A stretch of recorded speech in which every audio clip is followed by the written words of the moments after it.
Buenas tardes. Continuamos hoy con nuestro curso, ya en sitio habitual, y tengo el placer de presentarles, bueno, es sobradamente conocidos al profesor de hoy. Se trata de don Gabriele Finaldi, que, como saben, es director adjunto de conservación aquí en el Museo del Prado. Anteriormente ha sido conservador de pintura española e italiana en la National Gallery en Londres, y ya cuando estaba allí en Londres participaba a menudo en nuestras conferencias y en nuestros cursos. Así lo ha seguido haciendo y, como digo, ahora es el máximo responsable en conservación. Por lo tanto, en todo lo que tenga que ver con sus cuadros, su disposición, su exposición, las exposiciones del museo, todo lo que es investigación, restauración y las publicaciones. También es responsable, por tanto, del boletín del Museo del Prado que reciben todos los amigos del museo. Muchas gracias.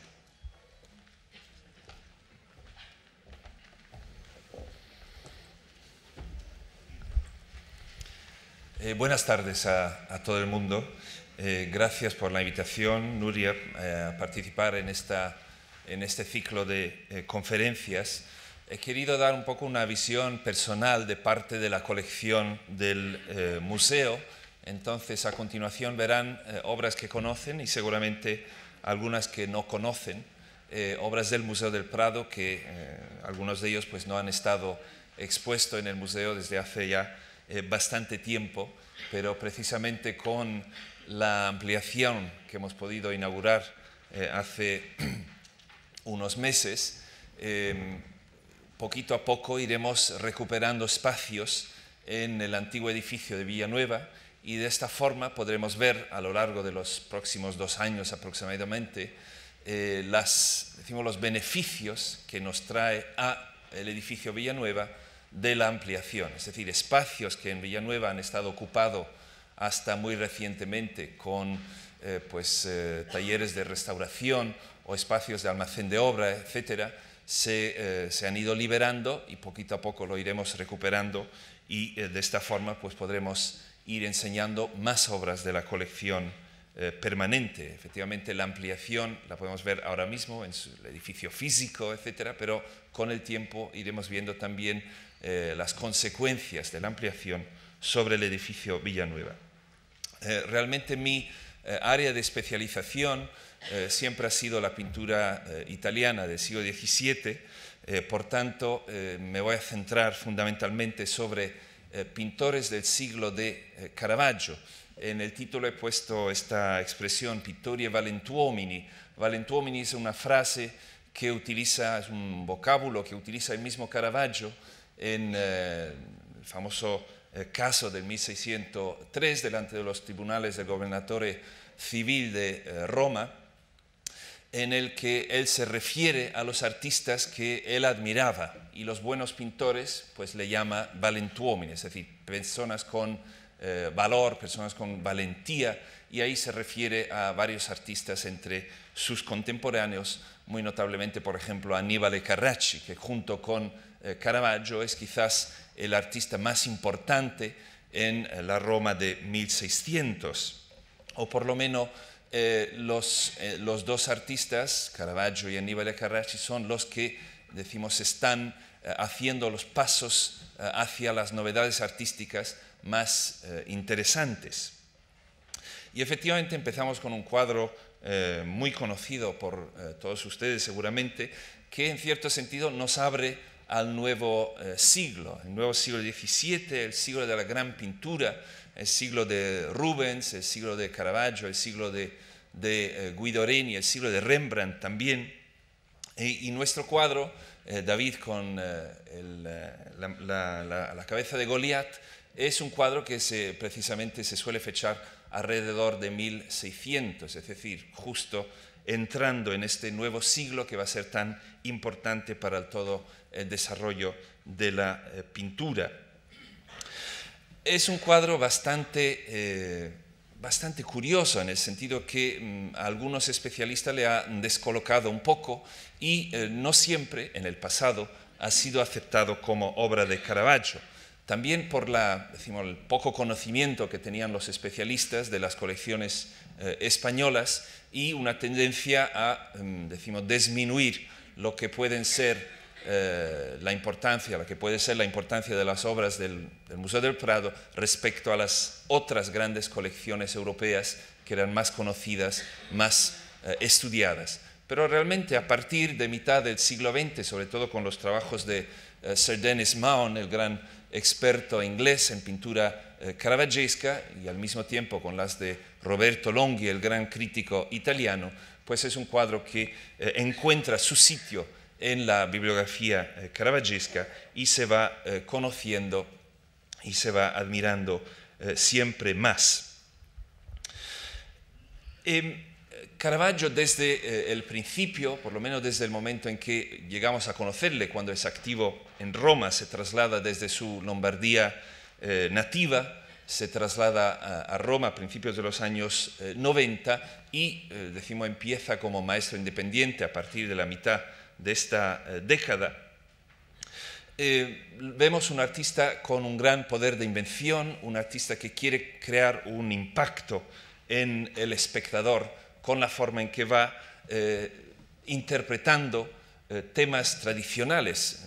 Caravaggio no inventa nuevos temas, son los temas tradicionales de la pintura religiosa y de la pintura clásica, pero le da una interpretación muy poderosa, muy cercana al espectador, creando una relación directa con el que mira el cuadro, una retórica muchas veces bastante cruda y a veces también violenta, cosa que es muy aparente en este cuadro.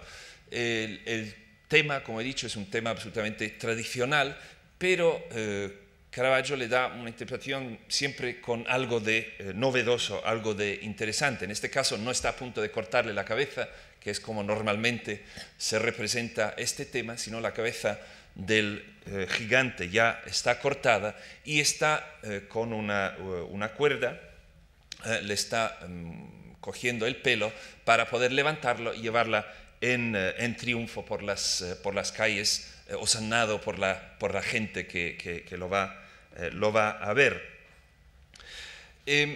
Lo que hace Caravaggio es que pone la escena justo enfrente del espectador, está muy cercana a nosotros, y lo que pone en primer plano es precisamente aquella cabeza cortada que hasta parece que nos está mirando, siendo la cabeza obviamente ya de un hombre muerto. El cuadro posiblemente se pintó para ser llevado directamente a España. Puede ser una de las 4 obras que ya en las fuentes del siglo XVII se dice que pintó Caravaggio para el conde de Villamediana, y por esta razón es un cuadro que ha tenido cierto impacto, decimos, en el mundo ibérico más que en el mundo italiano, y existen varias copias, por ejemplo esta, no es una copia particularmente buena, pero es interesante porque demuestra las dimensiones originales del cuadro, por tanto algún elemento que a primera vista no es fácil de explicar, como es esta zona un poco iluminada aquí en primer plano, cuando vemos la copia donde se ve la composición, donde se ve la composición entera, se entiende perfectamente que se trata de la espada de Goliat con la que David le corta la cabeza. Cuando hicimos la radiografía de este cuadro, nos llevamos una sorpresa, que fue en la cabeza de Goliat, que a continuación veremos un poco más de cerca, pero sí que nos parece muy interesante que el pintor tenía ya muy bien establecida la composición de la obra antes de ponerse a pintar. Efectivamente, prácticamente no hay cambios, en la composición. Vemos una ejecución muy densa, los blancos, donde hay mucha presencia de pintura de blanco de plomo, están muy bien definida, y realmente los únicos cambios de composición pues lo encontramos precisamente en la zona de la cabeza. Nos sorprenden un poco estos cambios, porque los cambios que vemos se relacionan con los ojos, y obviamente con la boca. Es decir, en un primer momento Caravaggio pinta esta cabeza con los ojos abiertos, con esta expresión de terror en la cabeza de Goliat y decimos, casi congelado, la boca abierta como si estuviese a punto de gritar. Y es justo en aquel momento, como es la cabeza congelada en el momento en que baja la espada para cortarle la cabeza. Pues ¿cómo explicar este cambio? Porque todos sabemos que Caravaggio pues, siempre busca el momento más dramático de cualquier episodio bíblico, episodio de historia clásica. Aquí parece que ha hecho un paso atrás, es decir, su primera redacción, su primera edición de la historia es mucho más, decimos, cruda y poderosa que la segunda. Es posible, naturalmente, que la persona que encarga el cuadro pues, le exige al pintor ciertos cambios, aunque por estas fechas Caravaggio ya es un autor muy bien establecido y realmente si te hace un cuadro ya es suficiente, no le vas a pedir que te haga ningún cambio. Probablemente, por tanto, es un cambio que él mismo introduce, pero, como digo, bastante difícil de explicar. El tema de David con la cabeza de Goliat, con este elemento inherente de violencia, es un tema que interesa mucho a Caravaggio. Hace varios ejemplos de este tema, que también es muy conocido en la Galería Borghese en Roma, en la que la cabeza de Goliat es la cabeza de Caravaggio, cosa que ha dado mucho que decir a los historiadores con un interés psicoanalítico. Pero es interesante que vemos una especie de David que reflexiona sobre el hecho que se acaba de producir, mirando esta cabeza, quizás en cierto modo consciente de lo que va a significar para su futuro, se va a convertir en rey de Israel. Y este David que reflexiona sobre la muerte de Goliat entra dentro del repertorio de los pintores caravaggescos que tratan este tema. Me voy a centrar en varios de ellos, cogiendo tanto ejemplos del Museo del Prado como de fuera. Aquí, por ejemplo, encontramos a Orazio Gentileschi, un pintor que era un poquito más anciano que Caravaggio, procedente de Pisa, por tanto de origen toscano, que en Roma conoce a Caravaggio, le supone una especie de conversión paulina y se convierte en pintor caravaggesco, habiendo sido hasta aquel momento un pintor básicamente un manierista toscano, para así decirlo. Es el conocimiento de la pintura de Caravaggio y el conocimiento personal del artista, porque los dos se convierten en, bueno, amigos, es difícil decirlo, porque realmente Caravaggio no tenía amigos y de hecho pues se pelea también con Gentileschi. Pero vemos como Gentileschi adopta esta particular iconografía de David que contempla la cabeza del gigante, la vemos aquí, y introduce un elemento interesante que ya desde el principio de esta conferencia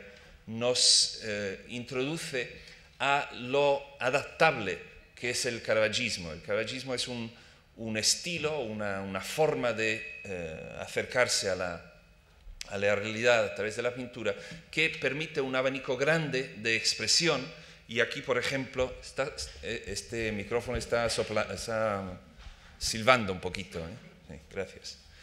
Vemos como, por ejemplo, se puede introducir el paisaje dentro de escenas caravaggescas. Realmente Caravaggio pinta muy poco paisaje, pero es un estilo, un lenguaje pictórico que permite la introducción del paisaje, que a los pintores italianos siempre le interesa muchísimo.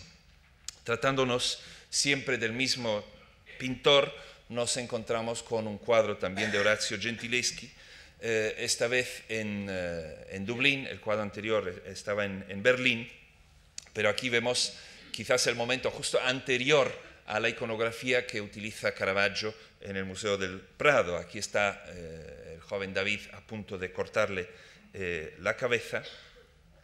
Gentileschi, que de por sí no es un artista que busca un gran dramatismo dentro de sus composiciones, más bien es un artista que busca una cierta elegancia lírica.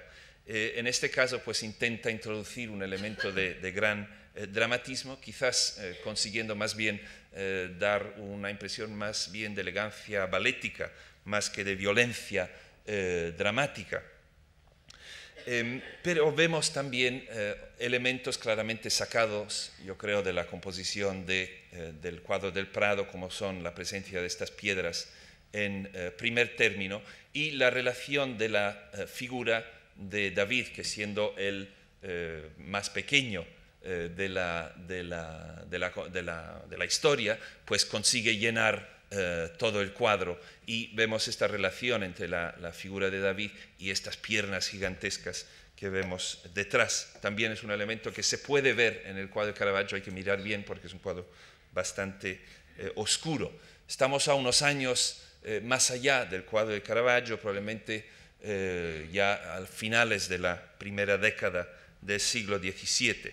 Y volviendo al Prado, pues un cuadro que seguramente muy pocos han visto, un cuadro que en este caso no es David con la cabeza de Goliat, pero es un cuadro parecido. Los pintores caravaggescos eran grandes entusiastas de cabezas cortadas, y entonces en este caso vemos el verdugo con la cabeza del Bautista. El cuadro es de Orazio Gentileschi, y esto lo sabemos porque si vemos la espada, quizás lo vemos más en la espada que en otros elementos del cuadro. Este interés intenso en la representación de la realidad, de los objetos, de las calidades de los objetos. Aquí en la espada, los diferentes tipos de metal que forman la espada. Pues aquí vemos Horatius, Lomi, que era el nombre del padre, Lomi, Orazio Lomi, pero a partir de la mitad de la primera década parece que Orazio cambia su nombre y empieza a utilizar el nombre de su madre. Entonces se convierte de Orazio Lomi en Orazio Gentileschi, pero es el mismo pintor. Pues un cuadro que, desde luego, yo no lo he visto nunca expuesto en el Museo del Prado, y francamente pues tampoco es el cuadro más bello del mundo, pero sí que es un cuadro de cierto interés y demuestra pues esta actitud caravaggesca que adopta Orazio Gentileschi a partir de pues, los primeros años del siglo XVII. Más conocida, desde luego, en el Museo del Prado es este magnífico cuadro de San Francisco y el Ángel, en la que vemos un caravaggismo, como decía antes, de vena más reflexiva, más lírica quizás se podría decir, y es muy interesante que ya desde un primer momento el caravaggismo pues, permite este tipo de expresión. En el 1603, en aquella misma causa delante del Tribunal del Gobernador de Roma, se habla de la relación entre Orazio Gentileschi y Caravaggio, y resulta que Gentileschi le había prestado a Caravaggio, esto tenía que ser algo absolutamente usual y común entre los pintores, pues le había prestado, según las transcripciones, le había prestado un par de alas y una veste de capuchino, es decir, Caravaggio había recibido como préstamo de Orazio Gentileschi estos objetos que le servían para pintar, una veste de capuchino y un par de alas. Seguramente son estas mismas que representa Orazio Gentileschi en este cuadro. Es una pintura suave, serena, en que Gentileschi, siguiendo un poco el ejemplo de Caravaggio, pues le va dando una interpretación un poco distinta a la que es la típica iconografía de San Francisco. En este caso, pues es el San Francisco místico, que es el San Francisco que empieza a interesar más a los pintores y a los coleccionistas ya a partir de finales del siglo XVI. Me quedo con Gentileschi porque en el Prado realmente tenemos una colección bastante extraordinaria de este pintor, y pasamos a este cuadro, que a primera vista nunca diríamos que es el mismo pintor. De hecho, la carrera de Gentileschi es tan interesante porque abarca distintas fases y son casi identidades artísticas distintas. Empezamos con el artista manierista, después el artista más estrechamente caravaggesco, y acabamos con este pintor ya pintor de corte, pintor muy, con deudas hacia la gran pintura del siglo XVI, la gran pintura veneciana de Veronés, por ejemplo. ¿Cómo se explica esta transformación? Estamos viendo el cuadro del Moisés, cuando la princesa, la hija del faraón, encuentra al niño Moisés en la cesta. Es un cuadro que pinta Orazio Gentileschi ya lejos de Roma. Ha dejado Roma atrás, ha pasado por Génova, ha pasado por la corte de María de Medici en París y ha aterrizado en Inglaterra como pintor de Carlos I. Cuando un pintor caravaggesco, que se sale de las callezuelas de Roma y se transforma en pintor de corte, pues también se transforma su estilo. Y es una transformación muy interesante porque la vemos en más de un pintor caravaggesco. No es el caso solamente de Gentileschi, que tiene este desarrollo hacia una pintura mucho más abierta, luminosa, veneciana, para así llamarla. Lo vemos también en un pintor caravaggesco como Simon Vouet, el pintor francés que, estando en Roma, es un caravaggesco cerrado, y poquito a poco, cuando se traslada a París, se convierte en pintor de corte de Luis XIII, pues se convierte en un pintor mucho más luminoso, de grandes composiciones. Y lo mismo pasa también con Honthorst, el pintor holandés, que también caravaggesco en Roma, después en la corte de La Haya y también en Londres, pues se convierte en un pintor de estas grandes escenas luminosas, muchas veces organizado casi como si fuera una especie de friso a la veneciana. Y de hecho, si comparamos este magnífico cuadro de nuestra colección con el mismo tema pintado por Veronés, pues creo que es claro lo que estoy diciendo. Y más todavía si lo comparamos con una de las grandes escenas de Veronese también en el Museo del Prado. En este caso es una escena evangélica del centurión que se pone de rodillas delante de Jesús. Vemos cómo Gentileschi va adoptando esta retórica a gran escala y esta forma de componer más bien en friso que esta intensidad directa que vimos, por ejemplo, en el cuadro del San Francisco. Es un cuadro muy interesante. He tenido ocasión de hablar de este cuadro en otras ocasiones también con los amigos. Es un cuadro que él pinta en Londres y lo manda como regalo personal a Felipe IV, rey de España, no con la intención de buscar un trabajo en la corte española, más bien para pedir el apoyo de la corte española para que él pueda volver a Toscana. Como bien saben, los Medici son, un poco clientes de la corona española, y entonces, por una razón que no sabemos exactamente, pero podemos suponer, Orazio intenta utilizar la corona española para poder hacer una especie de vuelta a casa triunfante, cosa que al final no consigue hacer, y le toca pues morir entre lluvia y herejes en Gran Bretaña, cosa que por ejemplo Guercino no quería hacer cuando Carlos I lo invita a la corte.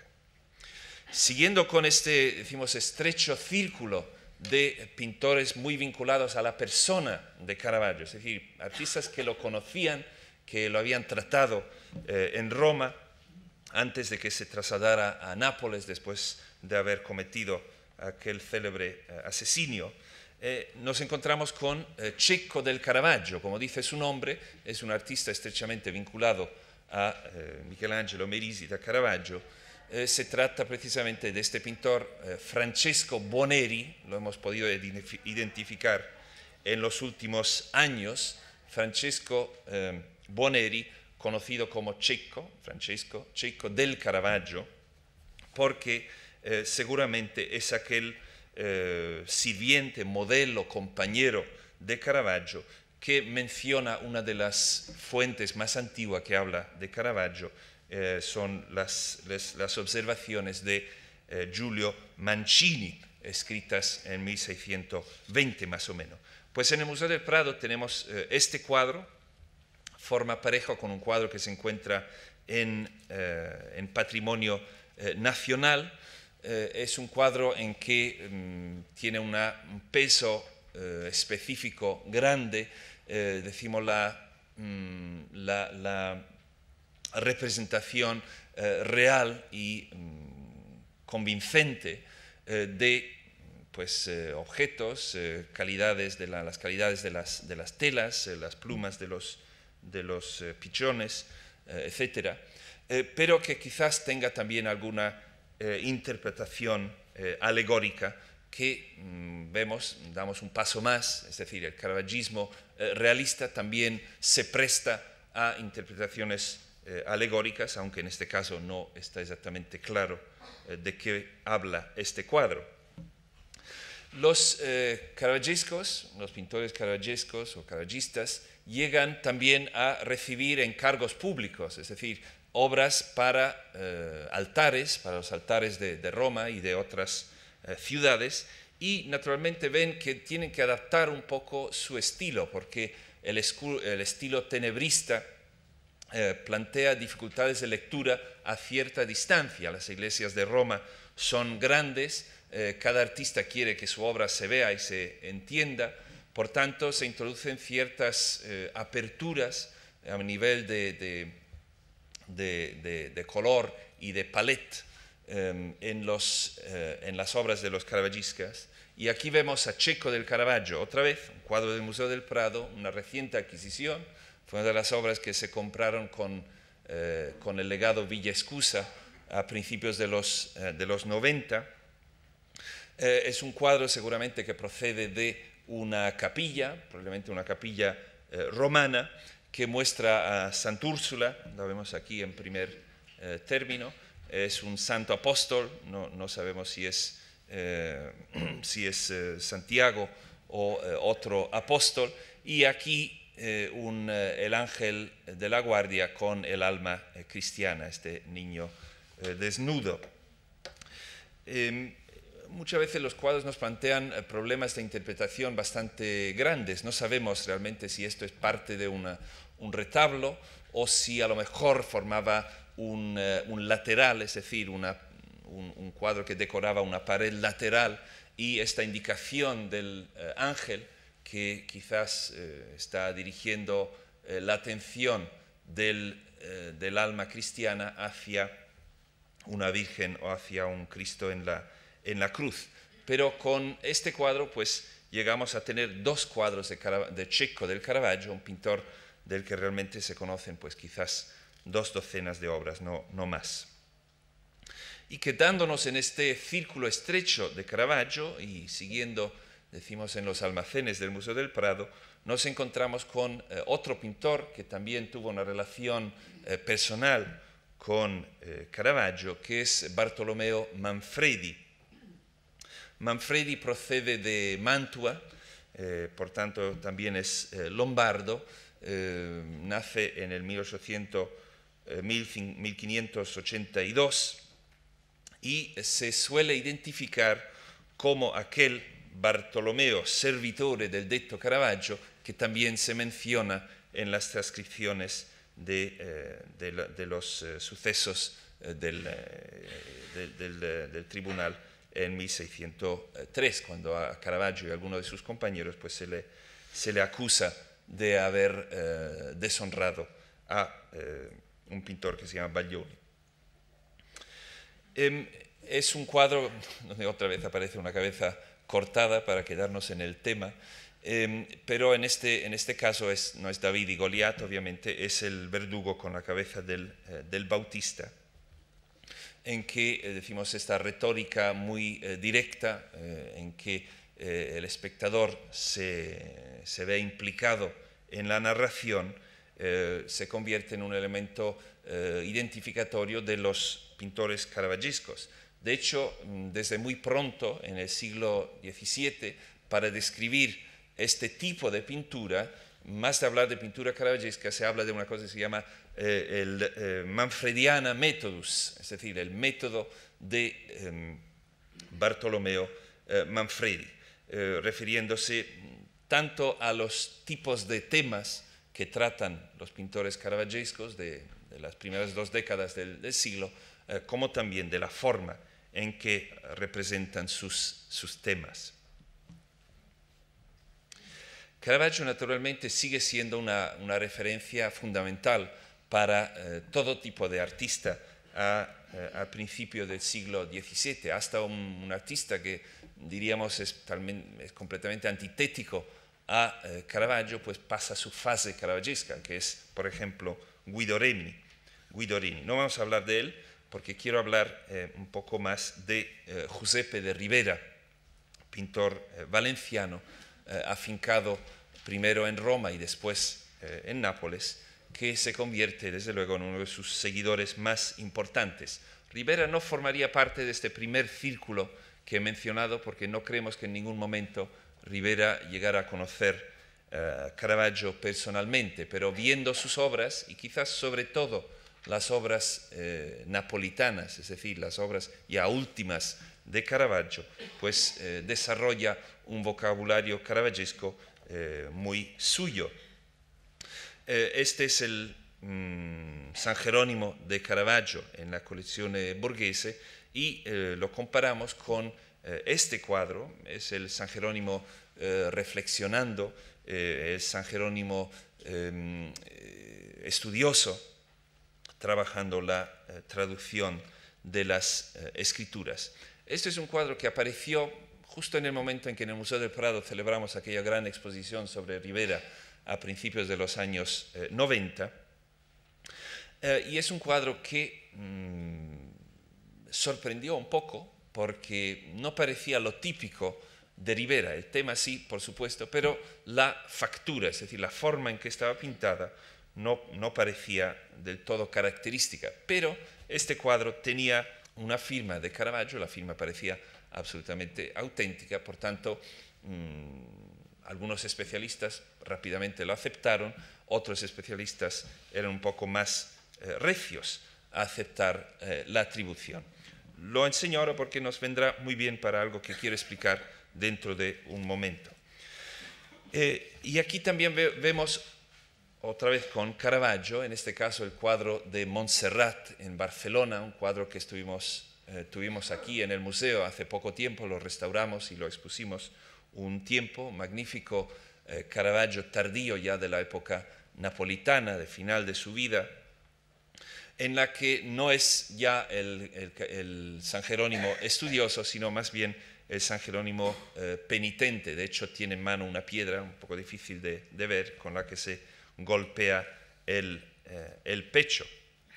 Y esta obra pues también tiene, decimos, sus consecuencias en la representación de San Jerónimo entre los pintores caravaggescos, como por ejemplo en este cuadro que pertenece al Museo del Prado, cuadro de José de Ribera, pero ya de una época bastante posterior, ya de los años 40, pues por tanto más de una generación después del cuadro de Caravaggio.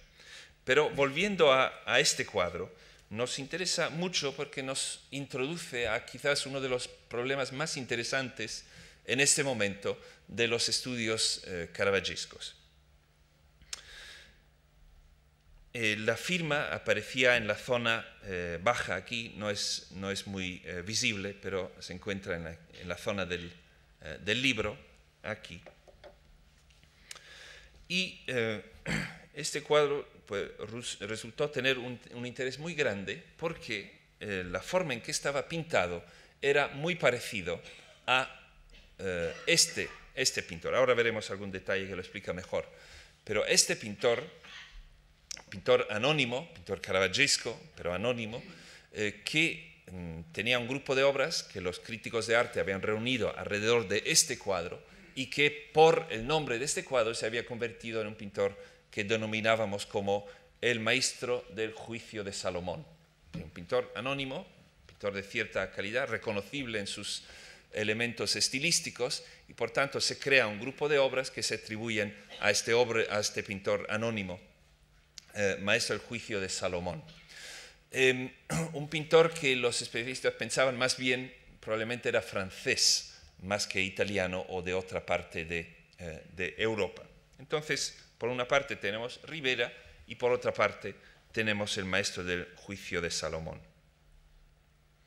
Este, por ejemplo, era un cuadro que se atribuía con toda seguridad al maestro del juicio de Salomón por ciertos elementos característicos de su estilo, como son estos grandes pliegues en las telas, como la forma de pintar el pelo con estos pequeños toques blancos, con esta intensidad realista en la representación de las caras. Entonces todo el mundo estaba absolutamente de acuerdo que este también, cuadro de colección privada, era de este mismo pintor.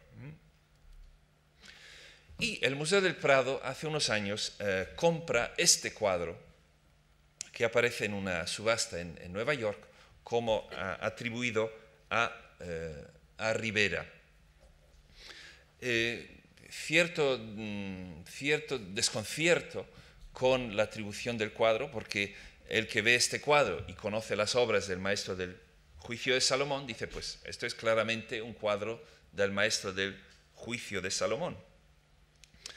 Pero el Prado compra la obra confiando en unos trabajos que había hecho un estudioso italiano que se llama Gianni Papi, en la que había hecho un paso muy sencillo, pero muy audaz, en la que él había dicho que las obras juveniles de Ribera son las del maestro del juicio de Salomón. Es decir, los dos artistas, que siempre habían sido dos artistas separados, de pronto se funden en uno y toda la obra del maestro del juicio de Salomón es el Ribera joven. Y el Ribera que conocemos es, decimos, a partir de la mitad de los años 10 del siglo XVII, cuando el pintor ya tenía 25 años, no era un joven. Y todo lo anterior es lo que hasta el momento hemos llamado el maestro del juicio de Salomón. Aquí vamos a algún detalle, aquí creo que se percibe perfectamente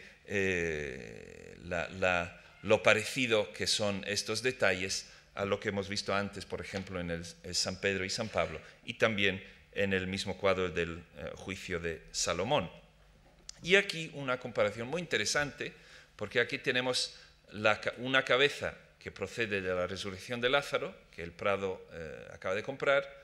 Aquí tenemos la cabeza de San Pedro, en el cuadro de colección privada, y aquí tenemos la cabeza de San Jerónimo de este cuadro que está firmado por José de Ribera. Por tanto, se empieza a poder crear una base sólida para hacer esta identificación del maestro del juicio de Salomón como el joven Ribera. Esto realmente ha significado un gran paso adelante en los conocimientos de la pintura caravaggesca, porque de pronto Ribera, que según las fuentes romanas de principios del siglo XVII, el Mancini al que me refería antes, habla de este pintor que llega de España y que crea una sensación en Roma, porque se dice que no se había visto pintor parecido en Roma en mucho tiempo. Y de hecho, nosotros siempre hemos dicho, pero ¿dónde están estas obras que supuestamente pintó Giuseppe de Ribera nada más llegar a Roma? Y ahora, pues gracias a este paso importante que dio este especialista Gianni Papi, pues vamos reconstituyendo esta primera fase de la actividad de José de Ribera. Y desde luego en el Museo del Prado estamos muy contentos que hemos podido adquirir esta obra, una gran composición de la resurrección de Lázaro, en la que realmente podemos ver estos primeros pasos de Ribera antes de que se convierta en el Ribera que siempre hemos conocido. Por eso digo que el campo de los estudios caravaggescos sigue dándonos unas sorpresas muy interesantes. Pues siguiendo con obras del Museo del Prado, este es un cuadro que no habrán visto porque es uno de los depósitos del Museo del Prado. El Museo del Prado tiene aproximadamente 3.000 y pico obras depositadas en distintas instituciones españolas, tanto instituciones oficiales como el Consejo de Estado o como las embajadas, y también en museos españoles. Y esto es un cuadro que se encuentra precisamente en el Consejo de Estado, una obra que hasta hace muy poco se consideraba una obra anónima italiana sin propuesta de atribución. El cuadro no es de este tamaño, es un poquito más pequeño, pero las figuras son más o menos de tamaño natural. Lo hemos podido identificar precisamente en el último número del boletín, que espero que lo han leído todo con mucho cuidado, ya que reciben ejemplares de boletín como miembros de la Fundación. Lo hemos podido atribuir a un pintor que se llama Pietro Novelli, il Monrealese, es decir, procede de Monreale, en Palermo, pintor siciliano, un caravaggesco siciliano, y realmente una obra de enorme importancia dentro de su catálogo, completamente desconocida hasta el momento, que se encuentra entre nuestros fondos.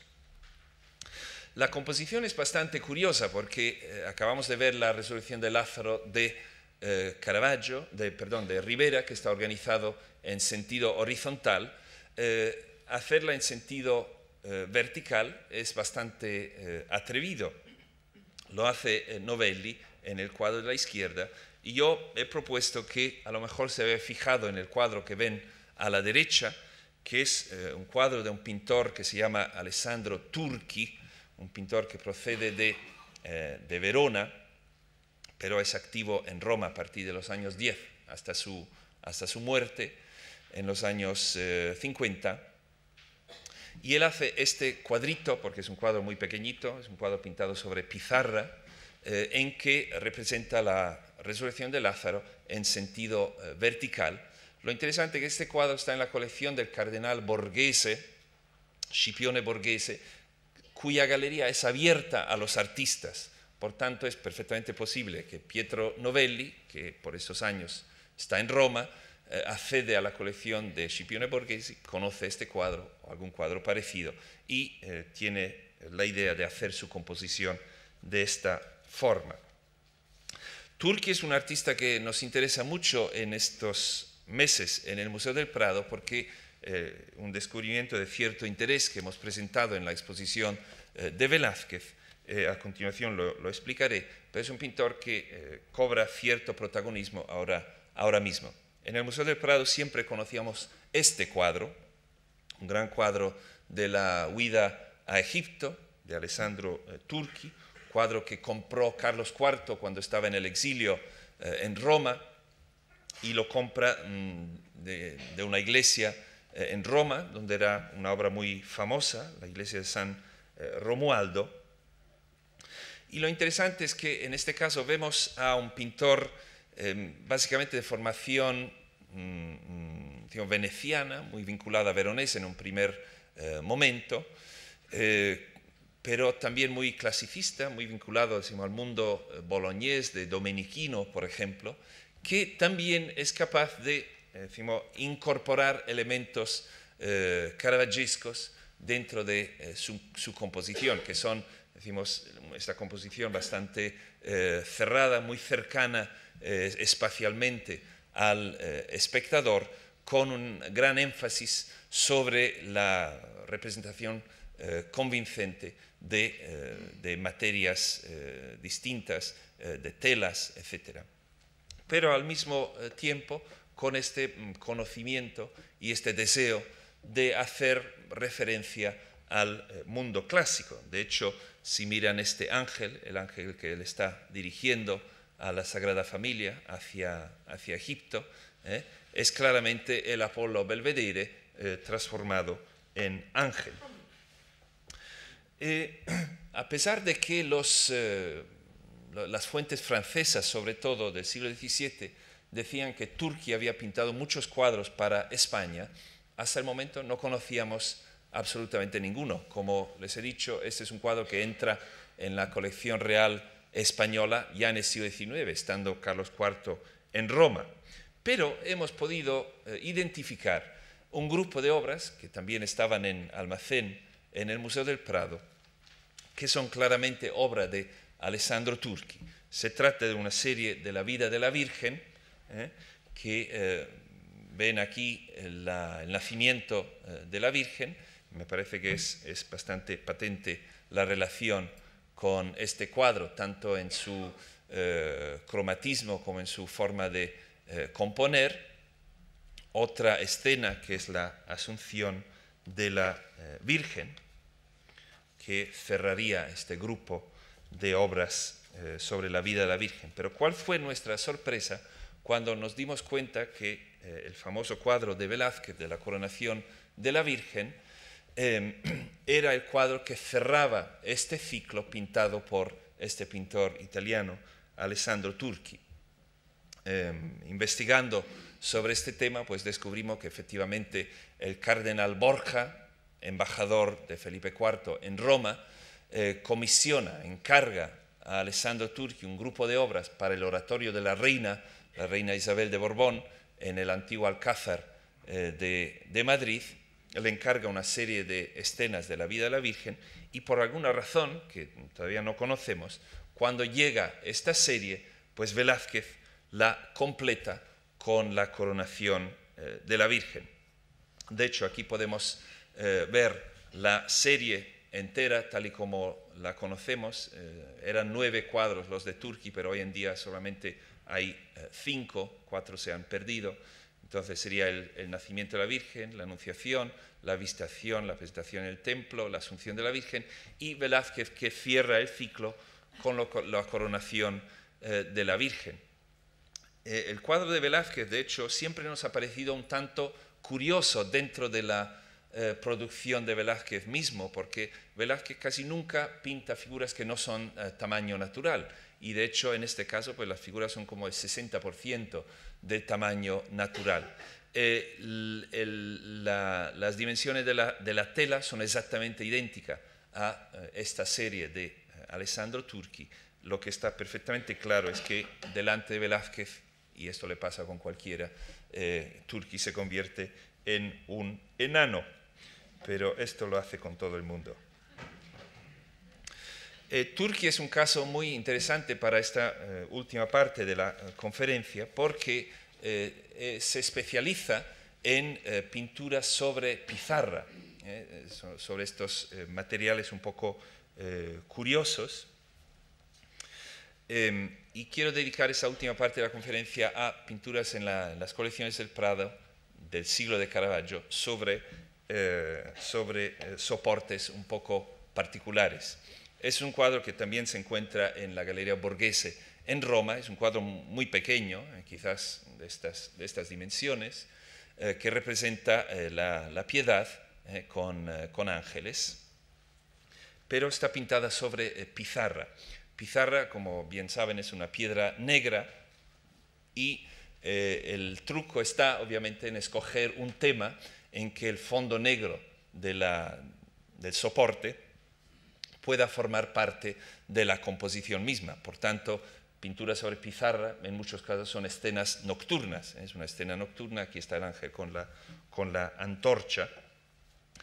Y podemos ver algún ejemplo interesante también en el Museo del Prado. En este caso, una coronación de espinas, en este caso de Leandro Bassano, es decir, ya estamos estamos a finales del siglo XVI, en la que el pintor pues, se propone él mismo el reto de pintar sobre un soporte de pizarra y utilizar el mismo color opaco, oscuro de la piedra para crear el fondo de su obra y introduciendo pues, dentro del mismo cuadro fuentes de iluminación como son la antorcha o este detalle aquí en primer término.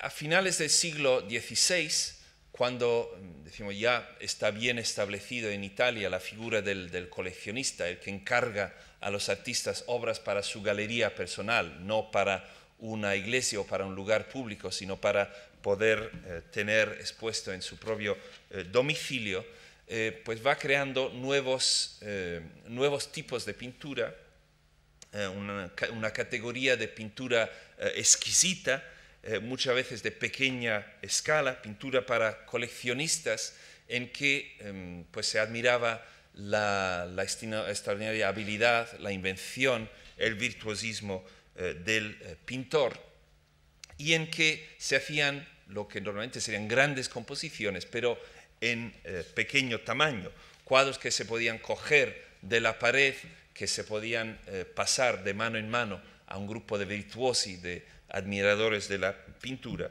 y se podían apreciar. Esto quizás sería otro ejemplo en el Museo del Prado, en este caso no sobre pizarra, sino sobre cobre, que se convierte también en un soporte muy utilizado por los pintores activos en Roma alrededor de 1600.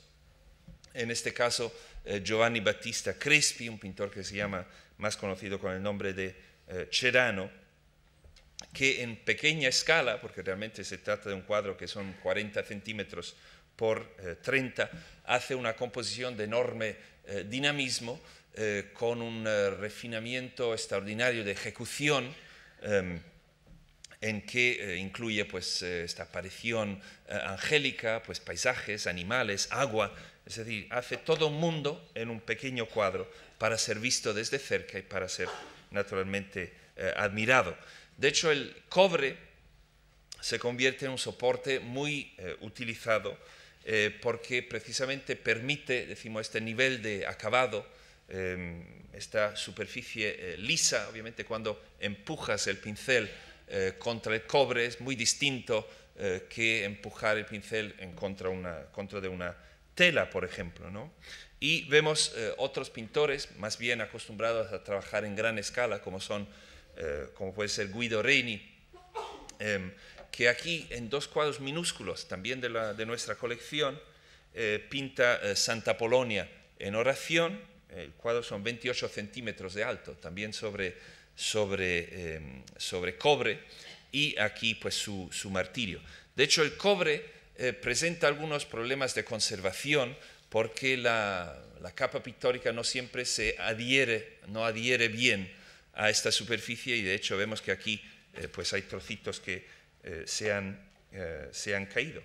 En algunos casos estos soportes de cobre son planchas gastadas de imprentas. Entonces algunas veces le das la vuelta a una pintura sobre cobre y te encuentras una plancha cortada con quizás alguna ilustración arquitectónica o algo de este tipo.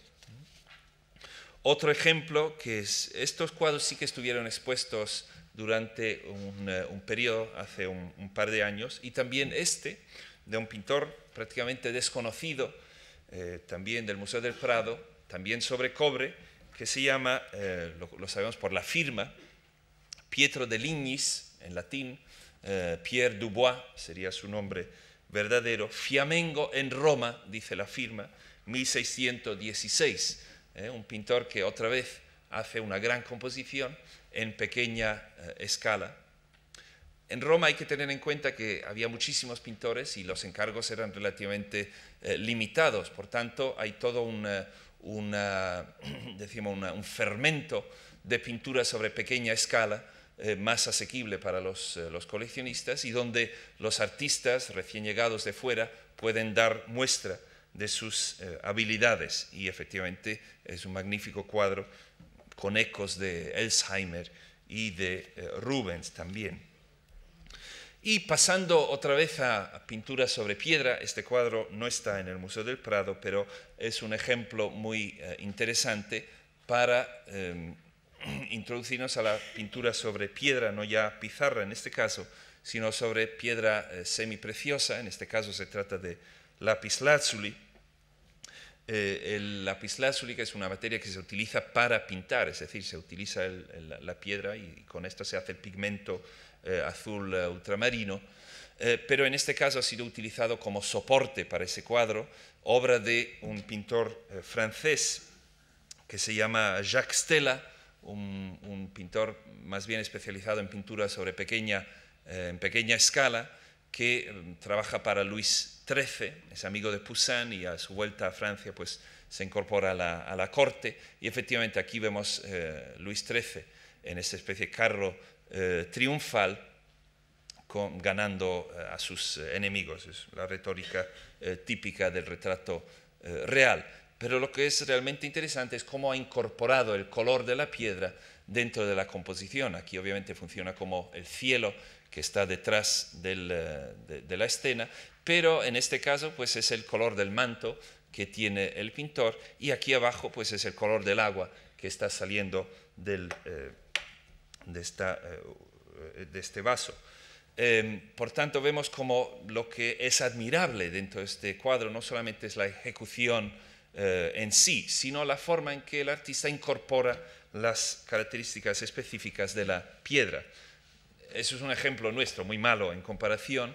Además es un cuadro que está depositado fuera de Madrid y de un pintor anónimo, pero vemos cómo este pintor ha utilizado la piedra, en este caso un trozo de alabastro, para representar la conversión de San Pablo, que se ha caído aquí en el suelo, y decimos las líneas, el dibujo de la piedra misma se convierte en esta especie de gloria en el cielo, en la que aparece Cristo diciendo: Saúl, Saúl, ¿por qué me persigues? Y algún otro ejemplo también muy interesante, lástima en este caso tampoco en el Museo del Prado, que es Murillo. Murillo por lo general pinta sobre tela, en algún caso sobre tabla, pero recientemente hemos podido identificar que los soportes de 3 de sus cuadros son obsidiano. Obsidiano es esta piedra volcánica, más bien una especie de cristal volcánico, en el que pinta escenas religiosas, siempre nocturnas obviamente, porque le interesa pues incorporar el color de este vidrio volcánico, el obsidiano, dentro de la composición. En este caso es Cristo en el Jardín de los Olivos, y es un cuadrito pequeño en el Louvre, que Murillo hace para un coleccionista de enorme discernimiento, que es don Justino de Neve, un canónigo de la Catedral de Sevilla y coleccionista. La piedra obsidiana, para así llamarla, no es piedra realmente, en este periodo procede de México y, según los aztecas, pues tenía propiedades rituales mágicas que ellos mismos lo llamaban espejos humeantes. Entonces es posible que en el momento en que una piedra de este tipo llegue a España, de alguna forma se quiere como cristianizar un objeto que había tenido, decimos, uso pagano casi. Si le damos la vuelta a esta pieza, pues ven perfectamente cómo es el obsidiano.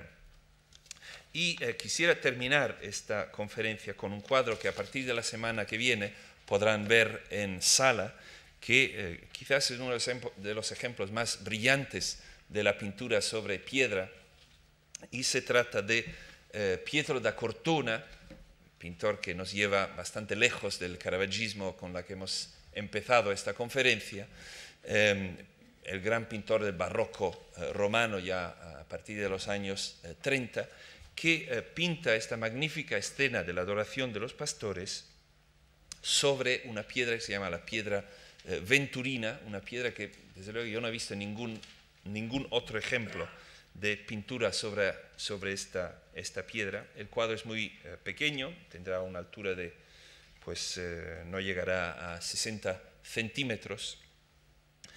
Y lo que hace Pietro da Cortona, de la misma forma que lo había hecho pues Leandro Bassano o Alessandro Turchi con aquellos soportes en pizarra, lo que hace es utiliza las características muy particulares de esta piedra venturina para crear un fondo estrellado en este cuadro.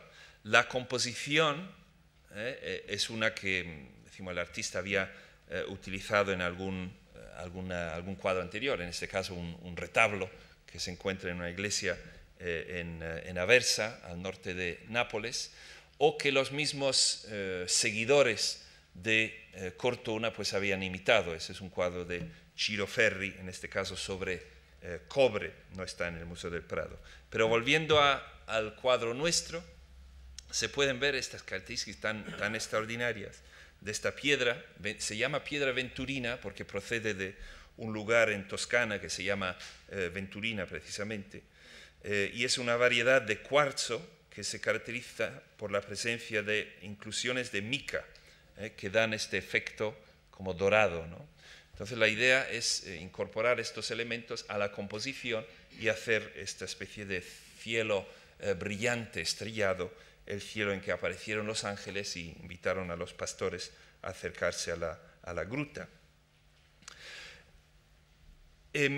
Este cuadro es particularmente interesante porque también hemos descubierto que fue un regalo que hizo el cardenal Francesco Barberini a Felipe IV en un momento en que, decimos, la familia Barberini estaba sufriendo algún problemilla, porque después de la muerte del Papa Barberini, el Papa Urbano VIII, la familia se encontró pues, prácticamente obligada al exilio en Francia y desde luego muy alejada de la corona española. Entonces, cardenal Francesco Barberini intenta recuperar sus privilegios italianos, que eran casi todos en tierras napolitanas, por tanto bajo la corona española, a través de una serie de regalos que hace a Felipe IV.